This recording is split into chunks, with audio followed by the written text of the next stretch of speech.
get into some sort of apprenticeship. That is what I truly recommend from there. So what did you gain from your time in the auto industry? You gain a ton. Discipline is one of them. Like if you want to be able to make it, most guys that work as automotive techs, they work flat rate. So you want to come in making sure that you're well rested. You definitely want to come in as you get older, making sure you're sober. That's very, very important. So you're clear-minded. And you will learn a lot of life skills as well from being in this. Like I said, discipline and just along with that discipline, you are going to learn a lot of knowledge. What you learn in the automotive industry, you can use in small engine. You can use in I fixed a refrigerator based on a lot of what I had learned working with modules in automotive. The way that automotive is going so much into the electrical that you're going to be able to fix a lot of them. You're going to be able to understand when somebody tells you how to test something outside of automotive. So yeah, you not only will earn a living in automotive, you can also save quite a bit of money in what you can repair from those skills made. So, what did you wish you knew before entering your career choice? Okay, I was happy with my career choice. I wanted to learn it, but I also wanted to teach. What I'm doing right now, the start of it, is where I wanted to be. I wish that I would have. I went right through, worked full time, and did night school through GRCC program. I was really busy in my late teens and my early 20s. I wish that I wouldn't have stopped. I started my bachelor's degree, and then when the financial crisis hit in 07 and 08, I got nervous about a few things, and I basically stopped. And once you stop going to college, it is very difficult and very easy to make up excuses to get back in. So now I'm going back to school in my late 30s.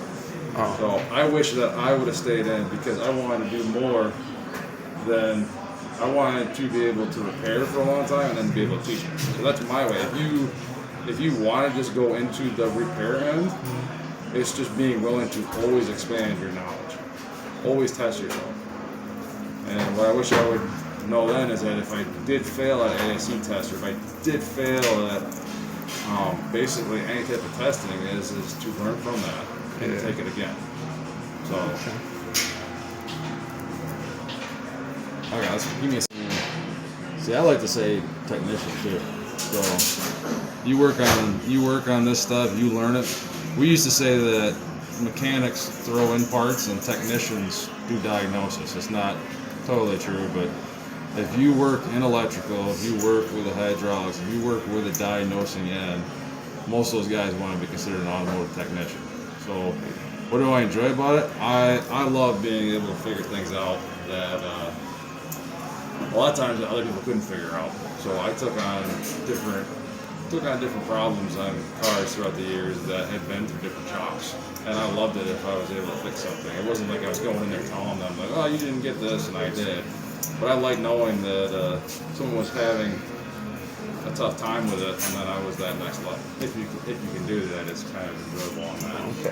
As far as disliking it, there's a lot of problems that you need a serious amount of time to figure out. There's some things that can take you a week, and when you're doing that as a living, that can be tough. Some people they want the car back right now.